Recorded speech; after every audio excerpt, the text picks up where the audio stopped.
Bonjour, dans cette vidéo, nous allons apprendre à manipuler les zones des images. Alors pour ce faire, j'ai pris une deuxième image de voiture et comme d'habitude, je le stocke dans des variables.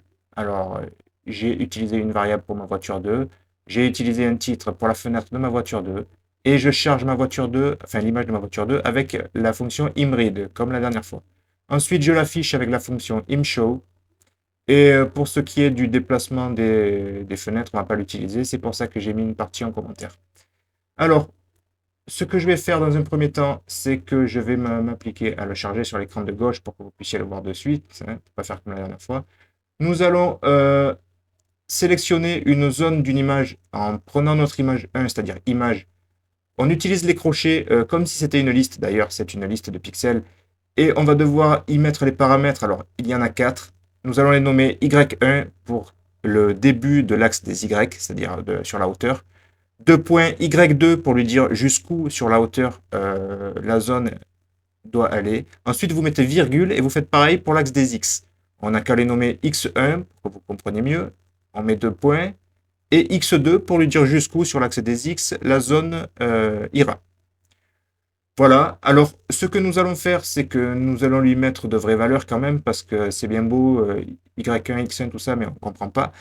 Donc nous allons lui dire de partir d'une certaine distance, donc 100 sur la hauteur, jusqu'à 300, c'est en pixels.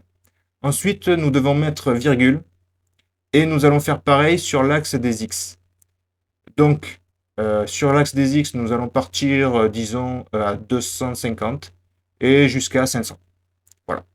Ça, c'est la zone que nous avons sélectionnée sur notre image 1. Maintenant, nous mettons égal et nous allons lui dire à quoi correspond cette zone. Alors, dans un premier exemple, je vais lui dire que cette zone correspond à du noir.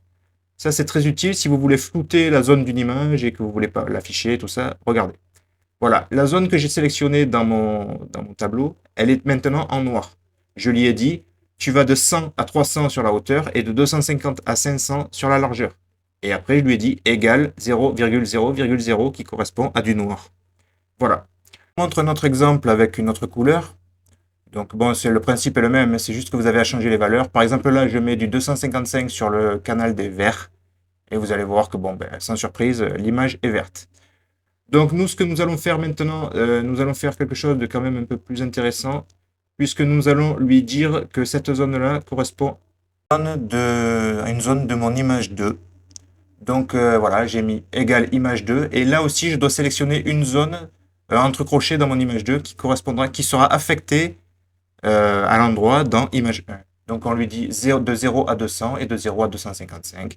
Et vous voyez que cette zone-là que j'ai sélectionnée dans mon image 2 et que j'ai envoyée dans la zone de mon image 1, elle y est affectée. Ce qui veut dire que à gauche, vous sélectionnez la zone de l'image qui va changer et à droite, vous sélectionnez la zone de l'image qui y sera affectée. Alors on continue, on va faire quelque chose d'encore plus intéressant, plus poussé, enfin plus intéressant, plus poussé du moins. Nous allons sélectionner une zone plus petite de notre image 1, c'est-à-dire une zone qui est déjà dans la zone qu'on a ajoutée, qu'on a changée. Et là, nous allons lui donner une couleur. Donc je vais lui donner disons, du magenta. Et nous allons voir ce que ça fait. Vous allez voir. Voilà. Alors, ce que j'ai fait, c'est que je lui ai dit, dans un premier temps, là on ne peut pas parce que c'est en boucle. Donc, je lui ai dit, là, tu me sélectionnes cette première zone de l'image 1 et tu lui mets à l'intérieur cette zone de l'image 2. Voilà. Et ensuite, je lui ai dit, maintenant, tu me sélectionnes cette zone de l'image 1, qui est plus petite, et tu me mets la couleur magenta. Voilà, c'est aussi simple que ça. Et c'est pour ça que vous avez l'image de voiture incrustée, et à l'intérieur de l'image de voiture, vous avez la couleur magenta. Voilà, ce qui est très simple.